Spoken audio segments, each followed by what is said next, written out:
Bismillahirrahmanirrahim. Bapak, sebelumnya perkenalkan Pak, di sini saya Dr. Faisal Qadir sedang berjaga pada klinik konsulen pada siang hari ini.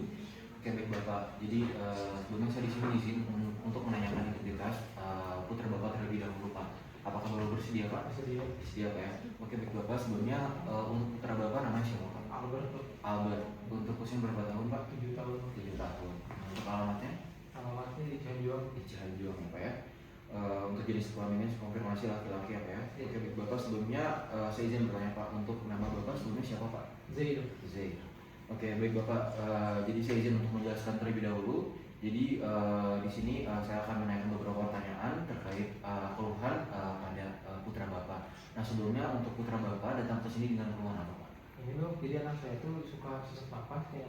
Nah, sesak nafas apa ya? Kalau boleh tahu untuk sesak nafasnya ini pertama kali muncul sejak kapan ya Pak ya? Semingguan yang lalu. Seminggu yang lalu ya, berarti sudah berapa lama Pak? Sudah semingguan. Seminggu yang lalu juga. Nah, lalu Pak, selanjutnya di sini izin bertanya Pak, untuk sesak nafasnya ini apakah hilang timbul atau menetap Pak? Menetap. Menetap ya. Lalu untuk sesak nafasnya ini apakah membaik atau justru malah semakin memperburuk Pak?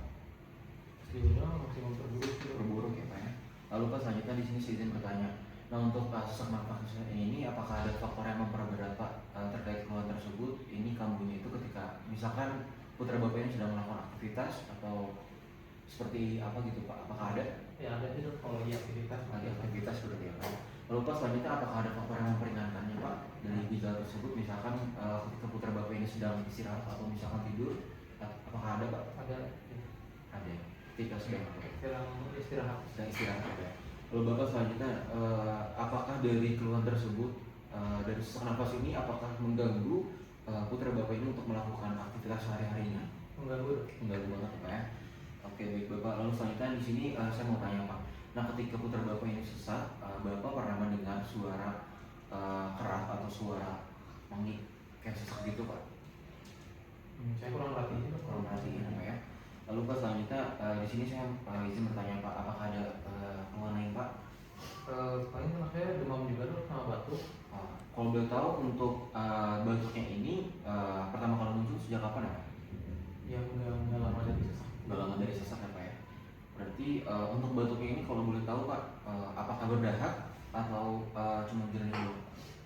Berdahak. Berdahak. Nah, untuk berdahaknya ini apakah warna ini jernih atau kekuningan? Oh, saya kurang perhatiin juga. Kurang perhatiin juga Pak ya. Lalu Pak, selanjutnya di sini saya izin bertanya, untuk demamnya ini kalau boleh tahu pertama kali muncul sejak kapan Pak? Sama ya, kurang lebih untuk demamnya ini sudah berapa lama Pak?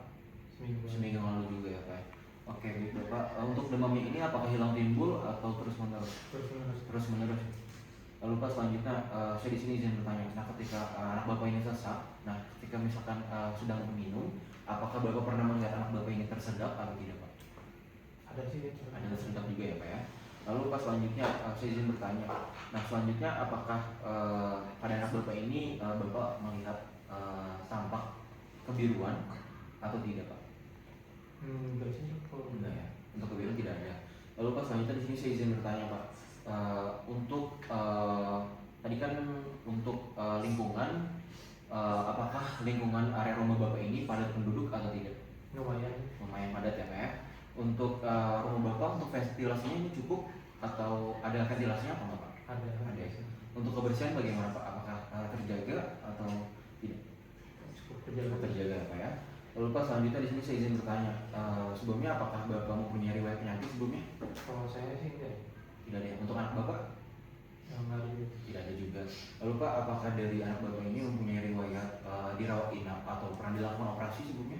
Enggak ada sih. Tidak ada juga ya Pak ya. Lalu Pak, selanjutnya di sini saya izin bertanya. Nah, apakah putra Bapak ini mengkonsumsi obat-obatan sebelumnya atau mempunyai riwayat pengobatan? Oh, ada dok. Ada. Kemarin waktu ke puskesmas dikasih apa ya namanya itu amoxicillin sama Sama paracetamol. paracetamol. Nah, pas udah minum amoxicillin sama paracetamolnya ini, apakah dia membaik atau justru malah biasa aja gitu Pak? Semenjak baru berobat sih lumayan baik ya. Lumayan membaik Pak ya. Lupa selanjutnya di sini saya izin bertanya. Nah, untuk lahirnya putra Bapak ini dia cukup bulan atau tidak? Cukup bulan. Cukup bulan Pak ya. Oke, baik Bapak, sebelumnya saya izin bertanya. Nah, sebelumnya apakah Bapak ini mempunyai saudara atau mungkin kerabat atau kerabat yang mempunyai anak seperti seusia putra Bapak. Nah, Bapak bisa perhatikan atau lihat apakah tumbuh kembang pada anak Bapak ini sesuai dengan teman sebayanya atau tidak, Pak? Sesuai, Pak ya. Oke, baik Bapak. Mungkin untuk pemeriksaan anamnesis ini cukup sekian Pak yang bisa dapat saya sampaikan. Jadi berdasarkan hasil pemeriksaan yang sudah kita lakukan, jadi kami di sini mengindikasi bahwa putra Bapak ini dia mengalami pneumonia. Jadi berdasarkan tanda gejala dan juga batuknya kurang dari 1 minggu ini merupakan gejala khas dari pneumonia. Nah, mungkin nanti kita akan dilakukan pemeriksaan fisik dan juga akan dilakukan pemeriksaan penunjang ini untuk menentukan diagnosis yang tepat, Pak. Mungkin cukup sekian Pak yang bisa dapat saya sampaikan. Kurang lebihnya mohon maaf. Assalamualaikum warahmatullahi wabarakatuh. Selamat